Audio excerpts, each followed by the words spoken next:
चलिए स्टार्ट करते हैं। अब हम पढ़ने वाले हैं हमारे हॉरिजॉन्टल अलाइनमेंट के बारे में। आपको मैंने बताया था हॉरिजॉन्टल अलाइनमेंट में हमें किसके बारे में पढ़ना है, हॉरिजॉन्टल कर्व्स के बारे में पढ़ना है। और हॉरिजॉन्टल कर्व्स क्या थी, आपको याद होगा, रिकॉल कीजिए, जब मेरे दो पॉइंट्स आपकी सेम डिस्टेंस पे हों फ्रॉम अ फिक्स डेटम, अगर मैं उनको ज्वाइन करता हूं तो वहां पे जो कर्व आती है उसको क्या बोलते हैं, हम हॉरिजॉन्टल कर्व बोलते हैं। हॉरिजॉन्टल कर्व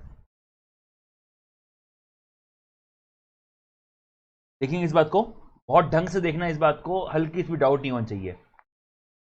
देखिए समझिए इस बात को, मान लीजिए मेरे पास यहां पे क्या है, एक रस्सी है, रस्सी के ऊपर मैंने यहां पे क्या कर रखा है, एक पत्थर बांध रखा है। ये पूरी रस्सी है, रस्सी के ऊपर एक पत्थर, मैं क्या कर रहा हूं, रस्सी को ऐसे घुमा रहा हूं, ये मैं हूं, ठीक है। मेरे हाथ में यहां पे रस्सी है और रस्सी पे क्या है, यहां पर पत्थर है। तो यहां पे मैं क्या कर रहा हूं, इसको इस तरीके से ऊपर घुमा रहा हूं, ये ऐसे ऊपर घूम रहा है मेरे ऊपर। अगर मान लीजिए मैं यहां पे रस्सी को छोड़ दे रहा हूं तो पत्थर क्या होगा, किसी भी एक डायरेक्शन में बाहर की तरफ चला जाए। ऐसी होगा कि नहीं होगा, ऑब्वियस ही बात है ऐसी होगा, ठीक है। तो इसका मतलब यह है कि यहां पे जैसी रस्सी छूटी, कोई ना कोई तो ऐसा फोर्स था जो इसको बाहर की तरफ धकेल रहा था। तो रस्सी की वजह से बाहर की तरफ जा नहीं रहा था, लेकिन जैसी यहां से रस्सी छूटी, ये जो फोर्स जो इसके ऊपर लग रहा था वो बाहर की तरफ था, जिसकी वजह से क्या हुआ, पत्थर मेरा बाहर की तरफ चले गया। समझ आ गई बात, क्लियर है। तो वो चीज यहां पे होता है, जब भी मेरी कोई एक बॉडी किसी कर्व पाथ पे मूव करती है तो उसके ऊपर एक बाहर की तरफ फोर्स आता है जो उसे बाहर की तरफ धकेलता है, उसे हम क्या बोलते हैं, सेंट्रीफ्यूगल फोर्स बोलते हैं। यहां पे लिख रहा हूं, when a body moves over a curved path, a force acts in the outward direction।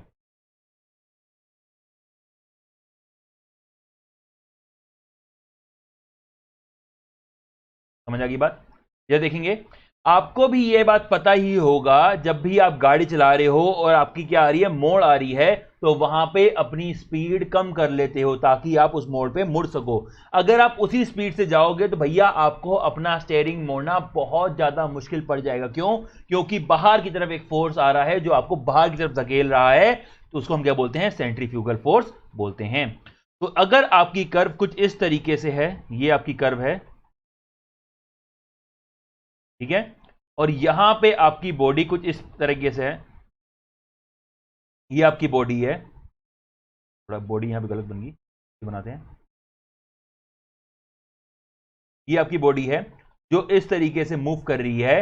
तो इसके ऊपर क्या हो रहा होगा, एक बाहर की तरफ, यहां से बाहर की तरफ क्या हो रहा होगा, एक फोर्स आ रहा होगा जो इसको बाहर की तरफ धकेलेगा। समझ आ गई बात, क्लियर है। इस फोर्स को क्या बोलते हैं, हम सेंट्रीफ्यूगल फोर्स बोलते हैं। खुद ट्राई करना, गाड़ी चलाना, थोड़ी स्पीड मेंटेन रखना, ठीक है, ज्यादा कम भी मत रखना और ज्यादा हाई भी मत करना। अराउंड आप 70 या 60-70 की स्पीड चलाना और कर्व पे मूव करने की कोशिश करना। आप क्या होगा, आपका बिना दिमाग लगे ये अनकॉन्शियस माइंड ही क्या होगा, वहां पर स्पीड कम कर देगा आपकी। जनरली आप जब बाइक चला रहे होते हैं आपका ध्यान कहीं और होता है, जैसी गड्ढा आता है अपने आप स्पीड कम कर लेते हो आप, क्योंकि आपने अपने माइंड को इस तरीके से ट्रेन कर लिया है। आपकी मोड़ आती है, अपने आप वहां पे ब्रेक लगाते हो, अपना गियर चेंज करते हो, तो वहां पे ये सब चीजें होती हैं। समझ आ गई बात, क्लियर है। तो वो चीज यहां पे होगा। वो रीजन क्या है इसका, रीजन यही है कि जब भी आप कर्व पार्ट मूव करते हो एक बाहर की तरफ फोर्स आता है, उस फोर्स को नाम क्या दिया गया है, सेंट्रीफ्यूगल फोर्स, उसको नाम दिया गया, ठीक है। अब यहां पे देखिए, यहां पर जो मेरी कर्व थी, ये मैं यहां पे कर्व बना रहा हूं जो इस तरीके से आगे जा रही है। यहां पे समझिए ये मेरे पास कोई एक बॉडी है, ये जो बॉडी है मैं यहां पे आपको दिखा रहा हूं, ये मान लीजिए बॉडी ये है, ये मेरा कॉफी मग, क्लियर है। एक बार देख लेता हूं आपको क्लियरली दिख रहा है कि नहीं दिख रहा, एग्जैक्टली आपको दिख रहा है। यहां पे देखिए जो बाहर की तरफ फोर्स आएगा वो दो तरीके से इसका क्या कर सकता है, यहां पे दिक्कत क्रिएट कर सकते हैं। नंबर फर्स्ट, ये जो बाहर की तरफ फोर्स आया इस तरीके से ये स्किडिंग करा दी इसकी, ये क्या कर दिया, इस तरफ आगे धकेल के ले गया, समझ आ गई बात। नेक्स्ट, एक और फोर्स आ सकता है जो इसको इस तरीके से क्या कर दे, रोटेट कर दे। समझ आ रही बात। कई बार आपने देखा होगा कि जब भी कोई एक व्हीकल किसी कर्व पाथ में मूव कर रहा है और उसमें ओवरलोडिंग हुई पड़ी है, बहुत ज्यादा लोडिंग हुई पड़ी है, तो वो क्या करेगा, कर्व पे ही अपना रोटेट कर जाएगा, वहीं पे गिर जाएगा, पलट जाएगा मेरा। कई बार हमने देखा भी, वो ट्रक पलटे हुए होंगे, आपकी ट्रैक्टर ट्रॉलीज होती हैं वो पलटी हुई मिलेगी। इसका रीजन क्या होता है, एक तो वो स्पीड कम नहीं करते हैं वहां पर, ऊपर से ओवरलोडिंग होती है, जिसकी वजह से क्या होता है, ये जो ट्रक हो, यहां जो फोर्स आता है वो इसको इस तरीके से करता है, ओवरटर्न कर देता है। आई होप आपको बात समझ आ गई होगी। अब देखिए,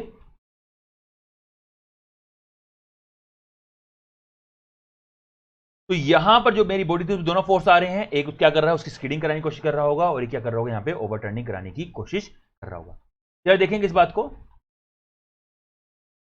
ये मेरी यहां पेवमेंट है,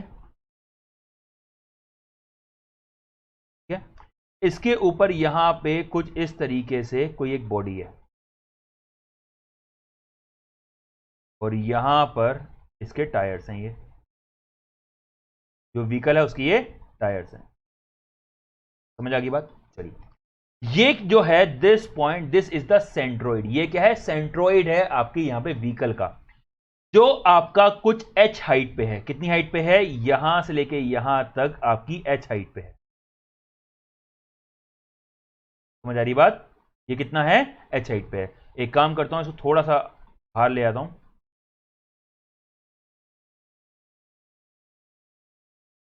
यहां से लेके यहां तक क्या है, this is your h height. समझ आ गई बात। तो यहां पे क्या हो रहा है, अगर ये वाली जो जो आपका व्हीकल है कुछ इस तरीके से कर्व पे मूव कर रही है, आपकी एक कर्व है, ठीक है, उस पे मूव कर रही है, ये कर्व ऐसे आगे की तरफ जा रही है। इसको थोड़ा और कर्व दिखा देता हूं आपको, यहां पर इस तरीके से जा रहा है, ठीक है। तो अगर ये इस तरीके से यहां पे जा रहा होगा, तो यहां पे क्या आ रहा होगा, इस तरीके से एक बाहर की तरफ फोर्स आ रहा होगा। उस फोर्स को हम क्या बोलेंगे, जिसको बाहर की तरफ धकेल रहा होगा, क्योंकि मेरी यहां पे कर्व कुछ इस तरीके से है। समझ आ गई बात, कुछ इस तरीके से कर्व है। तो यहां पे ये इंटीरियर फेस है, ये आपकी एक्सटर्नल एज है, तो यहां पे बाहर की तरफ से धकेल रहा है, ये पी फोर्स की डायरेक्शन इस तरीके से आ गई। इसका जो वेट होगा वो कुछ इस तरीके से आएगा, ये इसका यहां पे वेट आ गया।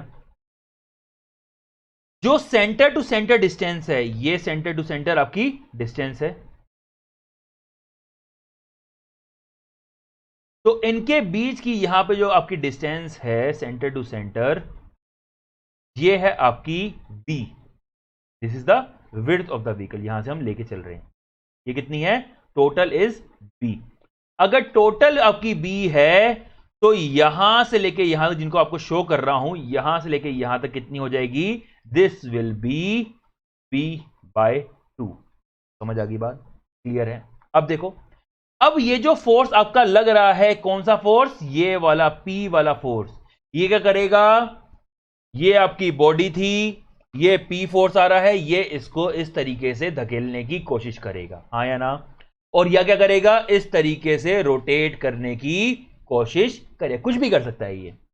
तो देखिए, अगर यहां पर ये वाला जो फोर्स है, यहां पे क्या कर रहा है, इसको यहां पे रोटेट की जगह यहां पे स्किडिंग करने की कोशिश कर रहा है। क्या बोल रहा हूं मैं, यहां पे जो P वाला फोर्स है वो क्या कर रहा है, स्किडिंग करने की कोशिश कर रहा है, मतलब क्या, धकेलने की कोशिश कर रहा है। तो यहां पे क्या होगा, इस तरीके से आपका फ्रिक्शन भी आ जाएगा। आएगा कि नहीं आएगा, हां, आपका फ्रिक्शन भी आ जाएगा। समझ आ गई बात। क्यों, इस डायरेक्शन में क्यों आया, क्योंकि आपका जो व्हीकल था उसको फोर्स इस डायरेक्शन में मूव करने की कोशिश कर रहा था। फ्रिक्शन किस डायरेक्शन में आएगा, बताया था। फ्रिक्शन क्या है, आपका एक ऐसा पड़ोसी है जो हमेशा आपसे जलता है। अगर आप इधर जाओगे फ्रिक्शन इस तरफ, अगर आप इस तरफ जाओगे फ्रिक्शन इस तरफ, वो आपके ऊपर डिपेंड करता है आप किस डायरेक्शन में जाओगे। क्लियर है। अब देखिए, यहां पे ढंग से देखिएगा, जो ये फ्रिक्शन होगा, ये एक फोर्स है, इसकी वैल्यू कितनी होगी, इसकी वैल्यू होगी F × W। बताया था आपको, तो कुछ समझा रखा है यहां पर मैंने। यहां पे जो F है, इसके ऊपर जानबूझ के मैं यहां पे एक डैश लगा दे रहा हूं, मतलब ये क्या है, F नहीं है, ये F डैश है। F डैश और F के बीच में डिफरेंस क्या है, दोनों चीज में समझ लो, प्लीज ढंग सुनेंगे। देखिए, आपकी यहां पे क्या है, रोड ऐसे है, सुनेंगे इस बात को, आपकी क्या है रोड, ये है, ये रोड है आपकी, समझ आ रही है, दिख रही है आपको, ये आपकी क्या है, रोड है। व्हीकल आपका इस तरीके से मूव कर रहा है, व्हीकल आपका इस तरीके से मूव कर रहा है आपकी तरफ, ठीक है। तो ये क्या हुई, ये हुई लॉन्गिट्यूडिनल डायरेक्शन, ये क्या हुई, लॉन्गिट्यूडिनल डायरेक्शन, जिस डायरेक्शन मेरा क्या कर रहा है, व्हीकल मूव कर रहा है। क्लियर आगे बात। तो यहां पर जो एफ है, जो एफ है वो क्या है, it is the longitudinal coefficient of friction. समझ आ गई बात 100%। चलिए अब देखिए, व्हीकल एक्चुअल का जो पाथ है, जो उसके टायर घूम रहे हैं, वो इस डायरेक्शन में मूव करने की कोशिश कर रहे हैं, लेकिन जो फोर्स आया वो कुछ इस तरीके से आया जो इसको स्किडिंग कराने की कोशिश कर रहा है इस डायरेक्शन में। समझ आ गई बात। व्हीकल चल इस डायरेक्शन में रहा है, फोर्स इस वाले डायरेक्शन में आ रहा है, क्या ये दोनों एक दूसरे के परपेंडिकुलर हैं या नहीं है, हां ये एक दूसरे के परपेंडिकुलर है। तो ये जो फोर्स आ रहा है, ये व्हीकल का ट्रांसवर्स डायरेक्शन में मोशन करने की कोशिश कर रहा है। ट्रांसफर डायरेक्शन समझते हैं ना, जो यहां से लॉन्गिट्यूडिनल की एक्सिस, जो लॉन्गिट्यूडिनल डायरेक्शन है उसके परपेंडिकुलर की बात कर रहा हूं मैं। तो यहां पे जो आपका एफ डैश है वो भी कैसा लग रहा होगा, ये आपकी लॉन्गिट्यूडिनल डायरेक्शन है, व्हीकल ऐसे मूव करने की कोशिश कर रहा है। एक्चुअल जो आपके टायर मूव कर रहे हैं, व्हीकल को ऐसे आगे की तरफ लेके जा रहे हैं, लेकिन इस फोर्स की वजह से व्हीकल इधर जा रहा था, स्किडिंग हो रही थी इसकी। तो यहां पे फ्रिक्शन किस तरफ आएगा, वो एक फ्रिक्शन जो एफ डैश होगा वो इस डायरेक्शन में आएगा। आई होप आपको पूरी बात समझ आ गई होगी। क्लियर है, दोबारा सुन लो इस बात को। ये मेरे पास रोड है, मेरा जो व्हीकल है वो ऐसे मूव कर रहा है आगे की तरफ, उसके टायर ऐसे ऐसे घूम रहे हैं, समझ आ गई बात, वो आगे चलने की कोशिश कर रहा है, लेकिन यहां पे कर्व आ जा रही थी जिसकी वजह से क्या होता है, ये व्हीकल इस तरफ थोड़ा घिसट जा रहा था। ठीक है, समझ रही है, कर्व पे जब मूव करते हैं तो बाहर की तरफ फोर्स आता है ना, तो वो क्या कर रहा है, इसको थोड़ा सा इधर क्या कर रहा है, धकेल दे रहा है इधर इस तरफ, समझ। लेकिन अभी क्या कर रहा है, ये आगे की तरफ जा रहा है ना। आई होप आपको बात समझ आ रही होगी। अगर अभी भी समझ नहीं आ रही तो यहां पे एक और डायग्राम बना रहा हूं, उससे आपको क्लियर समझ आ जाएगी।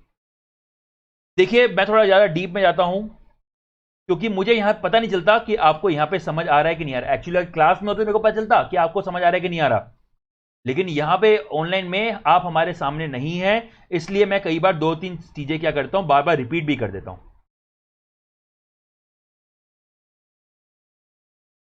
आपका ये व्हीकल था, किस डायरेक्शन में जा रहा है, इस डायरेक्शन में जा रहा है। तो ये क्या हुई आपकी, ये डायरेक्शन कौन सी है, this is your longitudinal direction.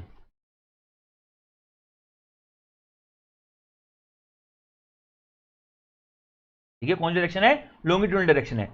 जब व्हीकल यहां पे आया, अभी भी जो फोर्स आ रहा है वो इसको इधर दिखाने, जो आपका जो टायर घूम रहे हैं, ठीक है उसकी बात कर रहा हूं, जो टायर घूम के यहां पे फोर्स लगा रहे हो, टायर जो घूम के फोर्स लगा रहे हैं, जो इंजन यहां पे एनर्जी जनरेट कर रहा है, जो इसको सामने तरफ ले आ रहा हो। अरे भैया गाड़ी चलाते हो सामने तरफ ले आते हो ना, लेकिन यहां पे क्या होगा, एक फोर्स आ जाएगा कुछ इस तरीके से, जो इसको बाहर की तरफ धकेलने की कोशिश करेगा।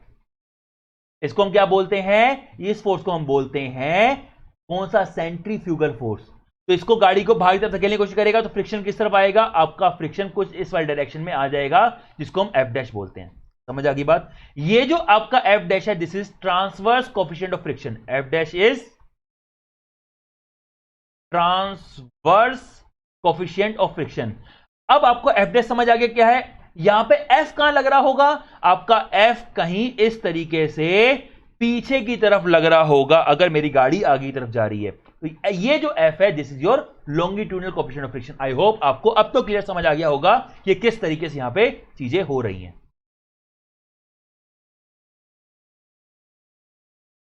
कोई दिक्कत नहीं होगी यहां पर।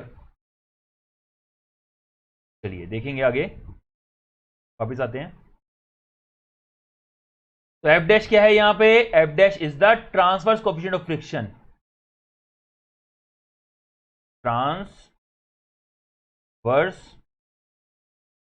Coefficient of friction. एफ क्या है, it is longitudinal coefficient of friction. ये चीज आप याद रख लें, ठीक है। अब मैं इसको यहां पे मिटा दे रहा हूं।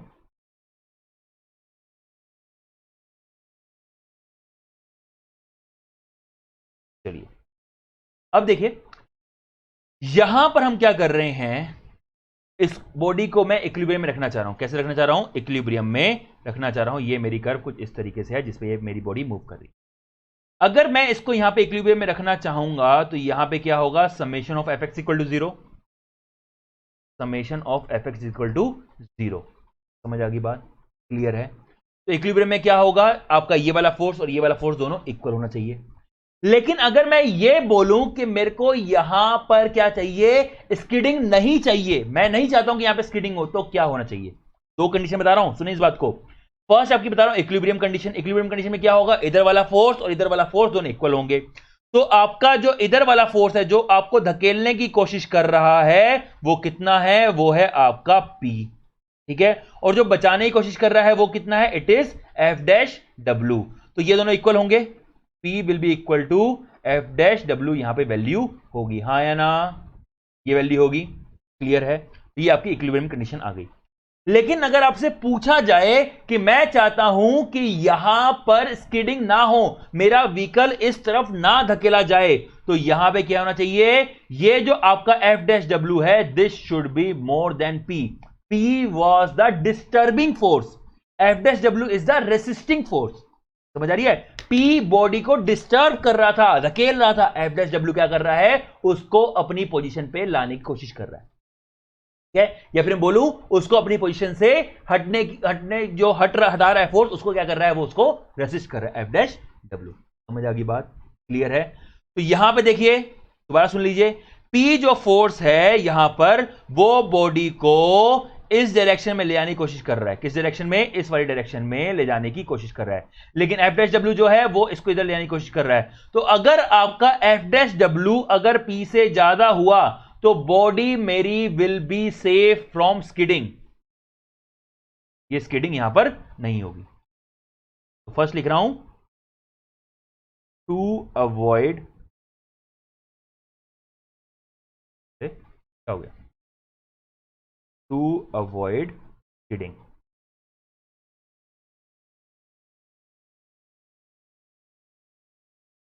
क्या होना चाहिए? P should be less than F dash W. P जो होना चाहिए एफ डैश डब्ल्यू से छोटा होना चाहिए। समझ आ गई बात? तो यहां पे आपकी P by W should be less than F dash, मेरे पास वैल्यू आ जाएगी। यहां P बाय डब्ल्यू क्यों किया अभी बताता हूं इसको, इसका भी एक रीजन है। P by W should be less than F dash.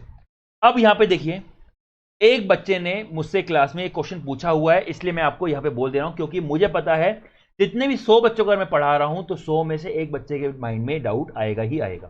ठीक है? बच्चों के माइंड ऑलमोस्ट एक जैसे होते हैं, तो वो मैं डाउट पहले ही यहां पे क्लियर कर दूं। देखिए, बच्चा मुझसे पूछता है, सर आपने कहा कि अगर मैं चाहता हूं कि स्किडिंग ना हो, मेरा व्हीकल इस तरफ डायरेक्शन में ना जाए, तो मेरा P जो होना चाहिए वो एफ डैश डब्ल्यू से छोटा होना चाहिए। चलो सर, मैंने ये बात मान ली।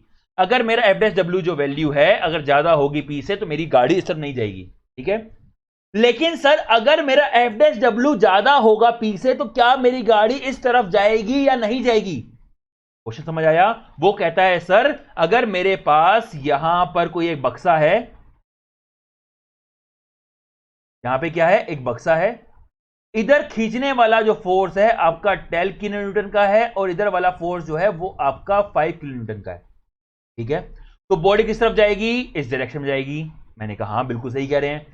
कह रहे सर अगर मैं इसका उल्टा कर दे रहा हूं कि इधर वाला फोर्स जो है आपका 9 किलो न्यूटन का है और इधर वाला फोर्स आपका 15 किलो न्यूटन का है, तो मेरी बॉडी इस तरफ जाएगी। मैंने कहा हाँ, बिल्कुल सही कह रहे हैं। तो सर मुझे एक चीज बताइए, जब आप कह रहे हैं कि मेरा P जो होना चाहिए वो एफ डैश डब्ल्यू से छोटा होना चाहिए, तब मेरी बॉडी इस वाली डायरेक्शन में नहीं जाएगी, इस वाली डायरेक्शन में नहीं जाएगी। चलो, मैंने मान लिया आपकी बात। तो सर यहां पे ये भी तो देखिए कि एफ डैश डब्ल्यू जो है वो बड़ा हो जा रहा है P से, तो क्या मेरी बॉडी इस वाली डायरेक्शन में जाएगी या नहीं जाएगी? कि ये वाली बॉडी मेरी इस वाली डायरेक्शन में मूव होगी कि नहीं होगी? द आंसर इज नो, मेरी बॉडी इस वाली डायरेक्शन में मूव नहीं होगी। ऐसा क्यों? सुनिए इस बात को। एफ डैश डब्ल्यू जो है it is the maximum value of the friction, it is the maximum value of the friction. देखिए, घर में आपके त्योहार आते हैं, अगर आप हिंदू हैं तो आप अपनी दिवाली मनाते होंगे, अगर आप मुस्लिम हैं तो आप ईद मनाते होंगे, अगर आप क्रिश्चियन हैं तो आप क्या नाम है क्रिसमस मनाते होंगे। आपका जो भी धर्म है आप कुछ ना कुछ अपना हिसाब से फेस्टिवल मनाते होंगे। अगर आप इंडियन हैं तो आप सारे फेस्टिवल धूमधाम से मनाते होंगे। ठीक है? लेकिन सर अगर मैं चाहता हूं कि स्किडिंग ना हो, मेरा व्हीकल इस वाली डायरेक्शन में ना जाए, तो मेरा P जो होना चाहिए वो एफ डैश डब्ल्यू से छोटा होना चाहिए। क्या मेरी बॉडी इस वाली डायरेक्शन में नहीं जाएगी? क्वेश्चन समझ आया? वो कहता है, सर अगर मेरे पास यहां पर समझ आ गई बात? चलिए, तो अब यहां पर आपके घर में फेस्टिवल आया, आपकी मम्मी ने कहा बेटा फेस्टिवल आया है, अब तो क्या करना पड़ेगा, सफाइयां करनी पड़ेंगी। आपने कहा हाँ मम्मी चलो आप कहते हो तो चलो कर लेते हैं, क्योंकि आप क्या हैं, आज्ञाकारिक बालक हैं या बालिकाएं हैं आप अपनी माता पिता की, ठीक है। तो आपकी मम्मी ने कहा बेटा तू देख रहा है वो सेफ देख रहा है, अलमीरा जो होती है उसको थोड़ा साइड कर दे, क्योंकि अलमीरा के पीछे कभी कभार बहुत ज्यादा कूड़ा हो जाता है, तो मैं यहां पे सफाई करवा देती हूं। आप कह रहे हैं ठीक है मम्मी आप जैसे कहती हैं मैं वैसा कर देता हूं। तो आप क्या करते हैं, आप जाते हैं इस अलमीरा को मूव करने की कोशिश करते हैं। अलमीरा मूव होती नहीं, क्योंकि अलमीरा में इतना सारा सामान होता है कि अकेले मूव ही नहीं हो पाती। आपने और जान लगाई, आपने क्या किया, आपने इस तरह फोर्स लगाया, ठीक है, अलमीरा मूव नहीं हुई। आपने अभी 10 का फोर्स लगाया, अलमीरा मूव नहीं हुई। आपने 15 का फोर्स लगाया, अलमीरा अभी मूव नहीं हुई। आपने 20 का फोर्स लगाया, अलमीरा तब भी मूव नहीं हुई। समझ आ गई बात? तो आपने क्या कहा, मम्मी मुझसे नहीं हो रहा, छोटे को भेज दो। मम्मी ने आपके छोटे भाई को अरे जाना अपने बड़े भाई की मदद कर, तो आपका छोटा भाई भी आ गया यहां पर। क्लियर है? अब आप दोनों फोर्स लगा रहे हो। आप कितने का लगा रहे थे, 20 का फोर्स लगा रहे थे। छोटा भाई कितने का आ गया, छोटे भाई ने यहां पे 10 का फोर्स लगा दिया। आप दोनों के लगाने के बावजूद भी ये आपकी बॉडी यहां पे मूव नहीं हो रही थी। समझ आ गई बात?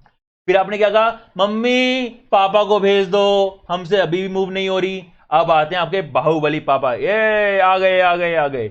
आपके पापा जैसे ही आए, आपके पापा ने यहां पे जान लगाई। आपके पापा बड़े होते हैं ना, तो हम थोड़ा बड़ा करके बनाते हैं, ठीक है। आगे पापा ने जान लगाई और ये बॉडी मूव कर गई, ठीक है। अब जरा देखो, सुनो इस बात को। जब आप यहां पे थे, आपको मैंने ब्लैक से दिखाया तो मैं दोबारा ब्लैक से दिखाऊंगा। जब आप यहां पे थे, आपने क्या किया, पहले यहां पे 10 का फोर्स लगाया, ऐसे क्या बॉडी मूव हुई? नहीं। इसका मतलब है कि यहां पर कोई ना कोई फोर्स आ रहा होगा 10 का इस वाले डायरेक्शन में, तभी बॉडी मूव नहीं हुई। अगर इस वाले डायरेक्शन में कोई फोर्स ना आता तो यहां पे क्या होती, बॉडी मूव कर जाती। क्या ये फोर्स आपने लगाया, ये वाला 10? नहीं, ये वाला फोर्स आपने लगाया, this is because of the friction. समझ आ गई बात? फिर आपने क्या किया, 20 का फोर्स लगाया, बॉडी मूव हुई? नहीं। इसका मतलब है कोई ना कोई क्या होगा 20 का इस तरफ से फोर्स आ गया होगा जो उस बॉडी को मूव नहीं होने दे रहा। क्लियर है? नेक्स्ट, आपके भाई आया, भाई ने टोटल मिला कितना फोर्स लगा, 35 का फोर्स लगा, लेकिन बॉडी मूव नहीं हुई। इसका मतलब क्या है, इधर से क्या हो रहा होगा, 35 का फोर्स आ रहा होगा। फिर आपके पिताजी आए, पिताजी ने यहां पे क्या किया, मान लो 1 न्यूटन का ही फोर्स लगाया, ठीक है। आपके पिताजी ने 1 न्यूटन का फोर्स लगाया, टोटल फोर्स कितना हो गया 36। लेकिन जैसे ही यहां पे 1 न्यूटन का फोर्स लगा, ये बॉडी इस वाली डायरेक्शन में मूव कर गई, ठीक है। तो यहां पे 35 फोर्स लगने तक आपकी बॉडी मूव नहीं हुई थी। तो मैक्सिमम वैल्यू फ्रिक्शन कितनी थी, 35। समझ आ रही बात? और वो वैल्यू वेरी कर रही थी। अगर आप 20 का फोर्स लगा रहे थे तो 20 का फ्रिक्शन आ रहा था, 30 का फोर्स लगा रहे थे 30 का फ्रिक्शन आ रहा था। लेकिन यहां पर क्या हो रहा है, जरा देखिए इस बात को। अगर यहां पे मैं P रिप्रेजेंट कर रहा हूं, ये रिप्रेजेंट कर सेंट्रीफ्यूगल फोर्स को, और यहां पे अगर मैं F' रिप्रेजेंट कर रहा हूं, यहां रिप्रेजेंट कर रहा हूं मैक्सिमम वैल्यू मेरे फ्रिक्शन की, जो यहां पे रेसिस्ट कर सकता है। जैसे कि यहां पे मैक्सिमम वैल्यू कितना फ्रिक्शन रेसिस्ट कर सकता था, 35 का फोर्स, उसको यहां पे रिप्रेजेंट कर रहा हूं। समझ आ गई बात? ये वेरी करेगा, डिपेंड करेगा कि आपका यहां पे सेंट्रीफ्यूगल फोर्स कितना लग रहा है। चलिए, तो अगर आप स्किडिंग नहीं चाहते हैं तो यहां पे क्या होना चाहिए, P should be less than F' because F' is the, यहां पे क्या है, फ्रिक्शन फोर्स। नेक्स्ट देखिए, नेक्स्ट इज योर ओवरटर्निंग।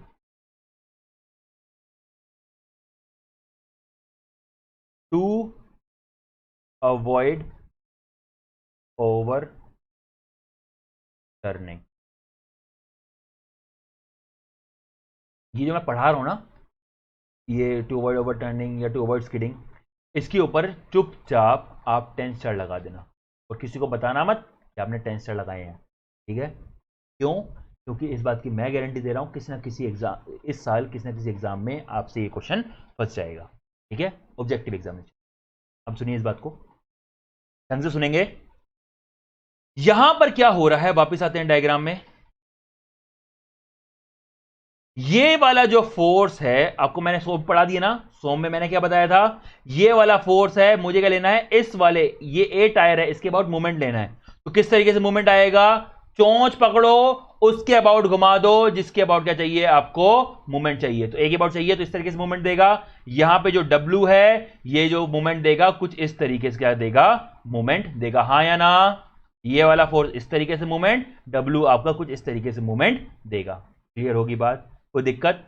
तो यहां पे क्या हो जाएगा, यहां पे वैल्यू आ जाएगी मेरी, देखिए ओवरटर्निंग मोमेंट कितना आ जाएगा, P into H is the overturning moment. ये रोटेट करने की कोशिश कर रहा है, ये जो P फोर्स आ रहा है ये इसको क्या कर रहा है, ओवरटर्न करने की कोशिश कर रहा है, गिराने की कोशिश कर रहा है कुछ इस तरीके से। ये थी मेरी व्हीकल, इस तरीके से फोर्स आया, इस तरीके से कर रहा है, ओवरटर्न करने की कोशिश कर रहा है आपका P फोर्स। समझ आ गई बात, जो यहां पे मूवमेंट आएगा। क्लियर है ना बात। लेकिन जो आपका मूवमेंट आ रहा है बिकॉज ऑफ W फोर्स, वो क्या कर रहा है, उसको वापस अपनी पोजीशन लेगा। देखिए इस बात को ढंग से देखेंगे, यहां पर मैंने क्या किया, इस तरीके से P फोर्स लगाया, जिसकी वजह से क्या हो गया, ये थोड़ी सी क्या हो गई है, यहां पे रोटेट हो गई है। अगर यहां पे P फोर्स हटा दूं तो आप देखेंगे ये वापस अपनी पोजीशन पे आ गया। इसका मतलब क्या है, वेट इसको वापस अपनी पोजीशन में लाने की कोशिश कर। दोबारा देखो, मैंने यहां पे रोटेट किया इसको, मैंने ऐसे हटाया, ये क्या हो गया, अपनी पोजीशन में वापस आ गया। तो यहां पे वेट क्या कर रहा है, it is the resisting movement. Weight क्या कर रहा है यहां पे, actually weight is the force, लेकिन वेट क्या कर रहा है यहां पे, आपको रेसिस्टिंग मूवमेंट यहां पे प्रोवाइड कर दे रहा है। यहां पे देखेंगे तो यहां पे ओवरटर्निंग मूवमेंट कितना है, ये जो आएगा P इंटू एच, और रेसिस्टिंग मूवमेंट कितना आएगा, this value will be equal to W into B by 2। समझ आ गई बात, वापिस देख लो कोई दिक्कत नहीं। फोर्स ये है P, force into perpendicular distance, ये परपेंडिकुलर डिस्टेंस है, क्या होगा, P into H is the moment. Again force ये है, हाँ या ना, परपेंडिकुलर डिस्टेंस कितनी है, यहां पे ये परपेंडिकुलर डिस्टेंस कितनी है, B बाय 2, ये आपका रेसिस्टिंग मोमेंट आ गया। दोनों यहां पे देखो, अगर आप ओवरटर्निंग नहीं चाहते हैं तो यहां पे क्या होना चाहिए, जो आपका P इंटू एच है, this should always be less than W B by 2, इससे लेस होना चाहिए, हाँ या ना। तो यहां वैल्यू क्या जाएगी, P by W should be less than B by 2H, यहां पे वैल्यू होगी। आई होप आपको बात समझ आ गई होगी, क्लियर है। अब इसके ऊपर आप 10 स्टार लगा लीजिए, P by W should be less than B by 2H। Next देखिए, नेक्स्ट आगे पढ़ा रहा हूं। यहां पे जो P बाय W है, इसका नाम होता है सेंट्रीफ्यूगल रेशियो। सेंट्रीफ्यूगल रेशियो यहां पे इसका नाम होता है, इसको आपको याद रखना है, गलती से भी भूलना मत। P by W is the centrifugal ratio. आगे देखेंगे, यहां पे देखिए, अगर यहां पर बोल दिया जाए कि हम चाहते हैं, या फिर ऐसा बोल दिया जाए, आपको एक कंडीशन दी जाए, case one skidding occurs prior to overturning. Skidding occurs prior to overturning, ये आपको मान लीजिए केस दे रखा है, ठीक है। तो इसका मतलब क्या है कि आपकी गाड़ी जो है वो स्किड तो हो जा रही है, लेकिन अभी तक ओवरटर्न नहीं हुई। दोबारा सुनिए इस बात को, ये मेरे पास व्हीकल था, ये फोर्स आया, क्या करता है, या तो स्किडिंग करेगा या फिर इस तरीके से ओवरटर्निंग करेगा। तो यहां कह रहा है कि भैया यहां पे स्किडिंग हो जा रही है लेकिन ओवरटर्निंग अभी नहीं हुई है, तो उस केस में क्या होगा, यहां पर जरा देखेंगे इस बात को। अगर यहां पे हम चाहते कि स्किडिंग ना हो, तो उस केस में क्या था, P जो था, it should P by W should be less than F। ये कब था, जब आप चाहते थे कि मेरी जो व्हीकल है वो स्किड ना करे। लेकिन यहां पे लिखा है स्किडिंग अकर, स्किड हो रहा है मेरा व्हीकल, तो यहां पे अपोजिट हो जाएगा, P by W will be more than F, तभी तो स्किड होगा, हाँ या ना। समझ आ गई बात, चलिए नेक्स्ट देखिए। तो यहां पे एक कंडीशन आ गई हमारे पास कि स्किडिंग हो रहा है, तो यहां पे क्या होगा, P by W will be more than F, उससे बराबर ज्यादा ही हो रहा होगा, तभी यहां पे स्किडिंग हो रहा है, ठीक है। प्रायर टू ओवरटर्निंग मतलब क्या है, अभी ओवरटर्निंग नहीं हुई। अगर ओवरटर्निंग नहीं हुई है तो यहां पे क्या होगा, P by W should be less than B by 2H, ये आ रहा होगा। ये तो भी कंडीशन थी कि मेरे को ओवरटर्निंग अगर नहीं चाहिए, तो ये मेरी कंडीशन आर थी, P by W should be less than B by 2H, ये कंडीशन आर थी, ठीक है। तो यहां पे क्या है कि स्किडिंग हो रही है लेकिन ओवरटर्निंग नहीं हो रही है, तो यहां पे क्या आ गया, P बाय W मेरा F से ज्यादा हो जाएगा और P by W less than B by 2H हो जाएगा। तो from equation 1 and 2 can I write F will be less than B by 2h, हां या ना? देखो इस बात को, मैं एफ की वैल्यू 10 बोल रहा हूं, तो पी बाय डब्ल्यू 10 से ज्यादा होगा, तो इसकी वैल्यू कितनी होगी? 15। ठीक है, ये भी पी बाय डब्ल्यू 15 होगा। अरे भैया वही व्हीकल है, वही पी बाय डब्ल्यू है। बी बाय 2h कितना होगा? 15 ज्यादा होगा, मान लीजिए कितनी है वैल्यू? 20। ठीक है, तो यहां पे मैंने लिखा है F is less than B by 2h। अरे भैया 10 जो होगा वो 20 से लेस ही तो होगा, हाँ या ना? तो ये आपकी कंडीशन यहां पे ये बन के आ जाएगी। इसको मैं क्या कर रहा हूं, इस तरीके से हाईलाइट भी कर दे रहा हूं। कृपया करके इस चीज को ढंग से पढ़ लीजिएगा। अगर मेरी स्किडिंग हो रही है प्रायर टू ओवरटर्न। नेक्स्ट है मेरा केस 2। केस 2 क्या है? यहां पर इसका उल्टा हो रहा है, overturning occurs prior to skidding. Overturning occurs prior to skidding, कि मेरा व्हीकल स्किड नहीं हो रहा है लेकिन उसकी ओवरटर्निंग हो जा रही है। Overturning occurs prior to skidding, तो इसका उल्टा हो जाएगा, वो क्या होगा? F will be greater than B by 2h यहां पर हो जाएगा। समझ आ गई बात? क्लियर है? Case 3, to avoid both. अगर मैं चाहता हूं कि दोनों की दोनों चीजें ही ना हो, ना ही स्किडिंग हो ना ही ओवरटर्निंग हो, तो दोनों चीजों को मैं बचाना चाहता हूं, दोनों चीज नहीं चाहता हूं, कुछ भी नहीं होनी चाहिए यहां पर। ठीक है, तो उस केस में क्या होना चाहिए? इधर देखिए, वापिस आते हैं। अगर आप चाहते हैं स्किडिंग ना हो, अरे अरे अरे अरे भाई भाई भाई भाई भाई, आराम से आराम से आराम से आराम से। अगर आप चाहते हैं स्किडिंग ना हो, पी बाय डब्ल्यू जो होना चाहिए वो मेरा एफ से लेस, एफ डैश यहां पे लिख रहा हूं। ठीक है, वहां पे एफ लिख दिया, कोई दिक्कत नहीं है, समझ गए होंगे मेरे ख्याल से आप एफ का क्या है।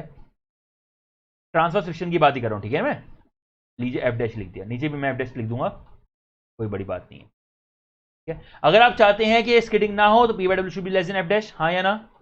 ठीक है, अगर आप चाहते हैं ओवरटर्निंग ना हो तो P by W should be less than B by 2h। Clear है, हाँ या ना? अगर आप चाहते हैं दोनों ही ना हो तो उस केस में क्या होना चाहिए? P by W should be less than minimum of F या B बाय 2h। समझ आ गई बात? F डैश, F के मतलब यहां पे F डैश का मैं रिप्रेजेंट कर रहा हूं।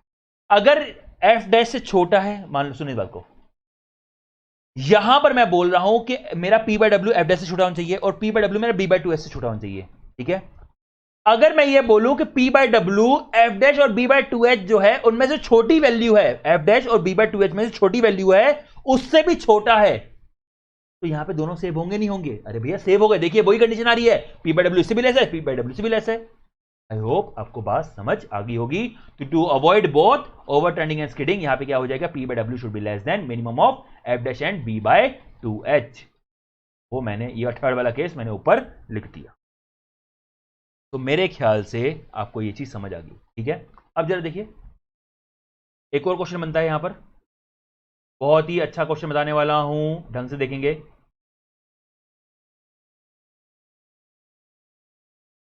अब थोड़ा सा मिटा दे रहा हूं।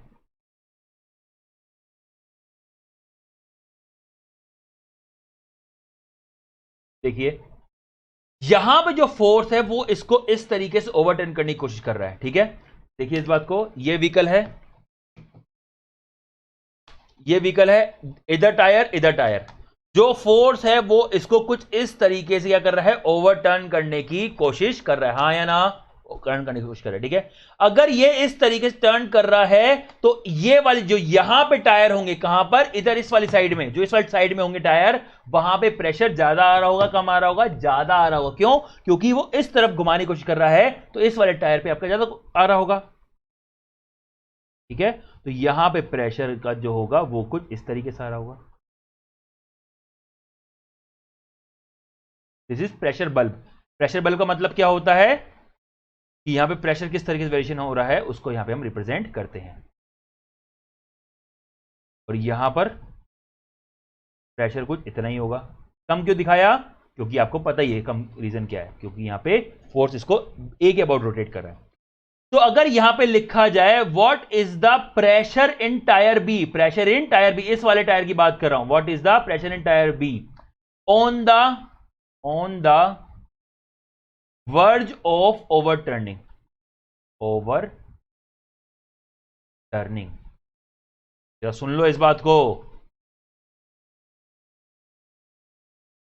यहां पूछा जा रहा है what will be the pressure in tyre B on the verge of overturning. मतलब क्या है, बस ओवरटर्निंग होने ही वाला है, हल्की सी चींटी भी आ गई, हल्की सी किसी ने फूंक भी मार दी, क्या हो जाएगा, ये गिर जाएगा।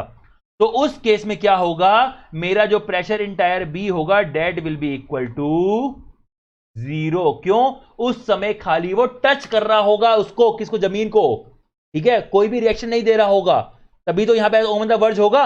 अगर यहां पे कुछ ना कुछ रिएक्शन आ रही है आपके बी वाले टायर पे, तो इसका मतलब कुछ ना कुछ वजन आ रहा होगा वहां पर बी वाले टायर पे, तभी तो रिएक्शन आ रही है, ठीक है। नीचे से आपके कॉन्टैक्ट में भी होगा, ऑन द वर्ज में क्या होगा, बस ये सिर्फ और सिर्फ टच में होगा, हल्का सा भी फोर्स ट्रांसफर नहीं हो रहा होगा इसके टच से। क्लियर है, तो क्या होगा, pressure in tyre B will be equal to 0 on the verge of overturning. I hope आपको यह बात समझ आ गई होगी। इसके ऊपर भी आप 2 स्टार लगा लीजिए, क्वेश्चन बन सकता है किसी भी स्टेट एग्जामिनेशन।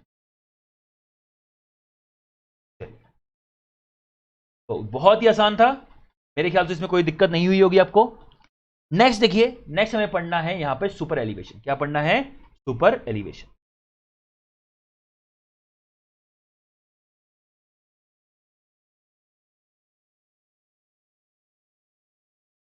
सुपर एलिवेशन यहां पे क्या है, जरा उसको देखेंगे। ज़्यादा टाइम तो नहीं हो गया हमें पढ़ाते पढ़ाते, 36 मिनट की वीडियो बन गई है, कोई दिक्कत नहीं, थोड़ी और लंबी बना लेते हैं, ये चीज़ एक ही में हो जाएगी। सुपर एलिवेशन क्या होता है, जरा सुनेंगे इस बात को। यहां पे आप देख रहे हैं कि मेरा जो पी फोर्स आ रहा है वो लग रहा है, यहां पर पी फोर्स लग रहा है, हाँ या ना, जिसकी वजह से क्या हो रहा है, यहां पे ओवरटर्न भी हो सकता है और मेरा व्हीकल की स्किडिंग भी हो सकती है। और यहां पर मेरा क्या हो रहा है, टायर ए में मेरा यहां पे प्रेशर भी ज्यादा आ रहा है। समझ आ गई बात, क्लियर है। तो यहां पे हम क्या करते हैं, हमारी जो आउटर एज होती है, ये वाली एज, आउटर वाली एज, क्योंकि यहां पे क्या था, इस तरीके से मेरी कर्व थी ना, तो ये क्या थी, मेरी आउटर एज, और ये क्या थी, मेरी inner as, outer as and inner as. तो यहां पे हम क्या करते हैं, आउटर एज को उठा देते हैं with respect to inner edge. हम क्या करते हैं, आउटर एज को उठा देते हैं with respect to inner edge. इस बात को देखिए, यहां पे देखिए, ये मेरे पास व्हीकल है, ठीक है, इस पे इस तरीके से वजन आया हुआ है, ये मेरी अभी रोड है। अगर रोड को ऐसे उठा दिया जाए तो कौन से टायर पे ज्यादा प्रेशर आएगा, ऑब्वियस सी बात है, इन वाले टायर पे प्रेशर ज्यादा आना शुरू हो जाएगा। क्लियर है, हाँ या ना। अभी अभी क्या हो रहा है, अभी पी को भूल जाइए, भी पी है ही नहीं, लगा ही नहीं हुआ पी, समझ आ गई बात। चलिए, ये मेरे पास व्हीकल है, अभी क्या हो रहा होगा, इधर के टायर और इधर के टायर दोनों में आपका सेम अमाउंट का प्रेशर आ रहा होगा, बिकॉज मेरी रोड यहां पे क्या है, सीधी है।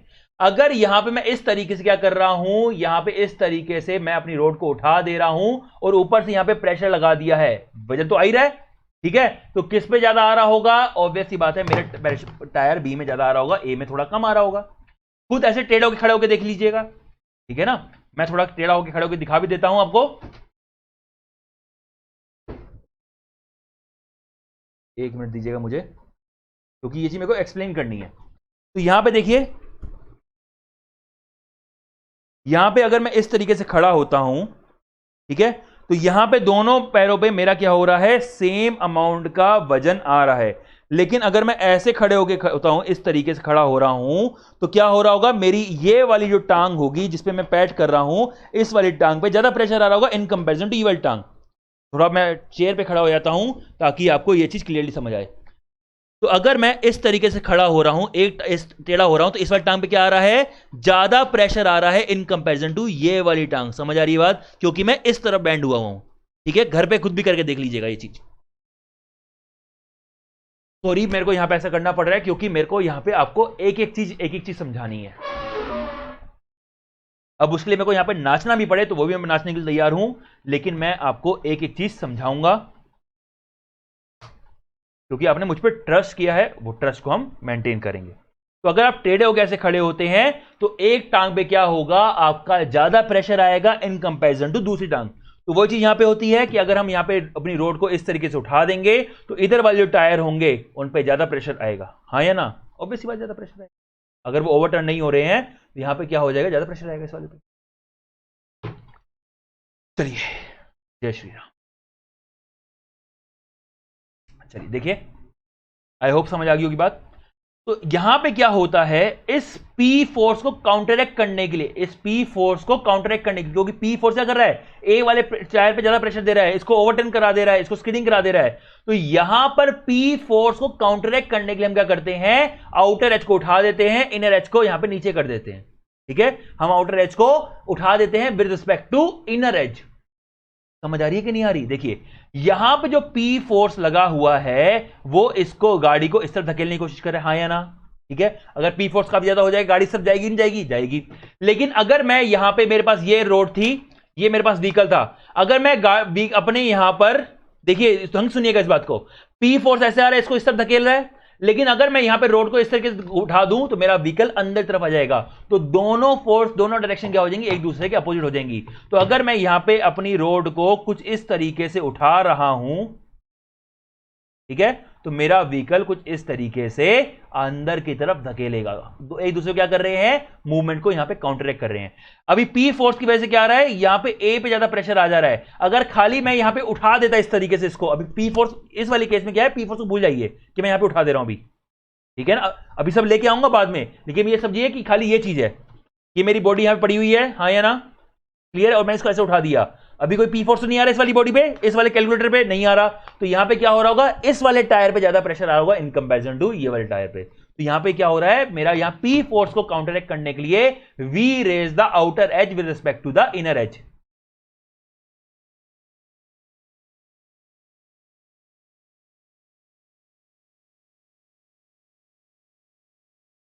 सुपर एलिवेशन क्या है,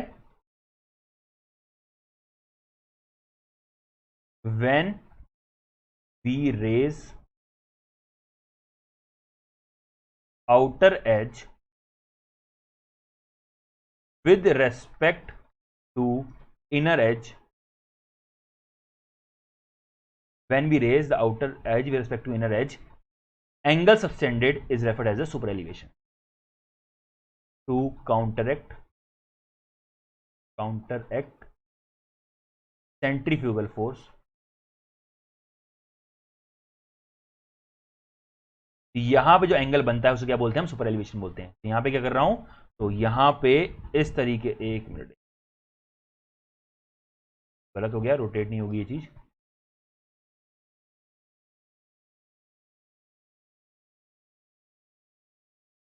मुझे एक चीज चेक करने दो, क्योंकि मैं यहां पे एक चीज भूल गया हूं कि यहां पे जो रोटेशन होता है, हाँ 45 से है, तो राइट पे घुमा देते हैं अपना, लीजिए, पर बहुत ज़्यादा राइट, बहुत ज़्यादा घूम जा रहा है, मज़ा नहीं आएगा, कोई नहीं, खुद से बना लेते हैं उधर से।